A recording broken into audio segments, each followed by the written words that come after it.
मैंने जानना चाहा कि ऐसा क्यों है कि लगभग पूरे ही विश्व में स्त्रियां बाल लंबे रखती हैं,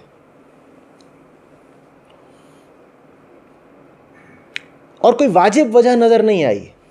क्योंकि बाल अगर आपके लंबे हैं तो एक तो आप शारीरिक दृष्टि से वैसे ही कमज़ोर हो, दूसरे लंबे बाल करके अब आपने ये बिल्कुल पक्का कर दिया है कि कभी किसी से लड़ोगे तो वो आपको बाल ही पकड़ पकड़ के मारेगा।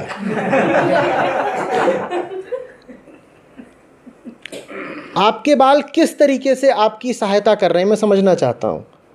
पर दुनिया भर की सारी स्त्रियां बाल लंबे करेंगी, तुमने भी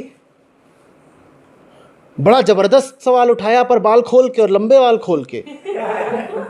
ये तो बता रही हो कि पिताजी मेरा कन्यादान क्यों करें, स्त्रियों पर ही सारी बंदिशें क्यों, और ये सवाल तुम उठाना ही नहीं चाहती कि बाल लंबे रखने क्यों जरूरी हैं।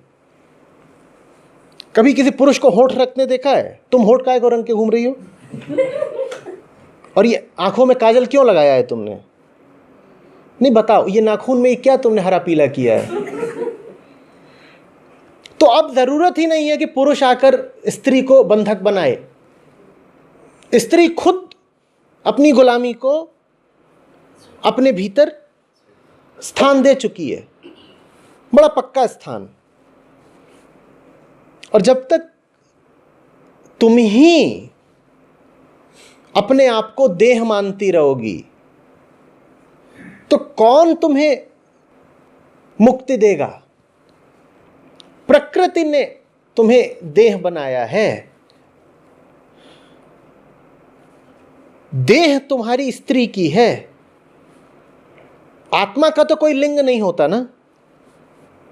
या तुम्हारी आत्मा भी स्त्री की ही है, आत्मा तो एक होती है ना। पर बहुत कम स्त्रियां होती हैं जिनको आत्मा से कुछ लेना देना हो। क्यों? क्योंकि बच्चे को पालने के लिए थोड़ा भोलापन चाहिए, दूसरे संगति का भी असर पड़ता है। स्त्रियां बच्चों की संगति में इतना समय बिताती हैं कि बच्चों का कुछ भोलापन स्त्रियों में भी आ जाता है। आमतौर पर स्त्रियां उतनी कपटी कुटिल नहीं होती जितनी पुरुष हो जाते हैं। बहुत ज़्यादा उनको गणित समझ में ही नहीं आता कि ये हिसाब ऐसे कर दें वैसे कर दें। चालें चलती हैं, ठीक है, मंथरा होती हैं। इतिहास में भी कपटी स्त्रियां रही हैं बहुत, लेकिन फिर भी उनका कपट छोटा ही मोटा रहा है। बहुत बड़ा कपट स्त्री कर ही नहीं पाती।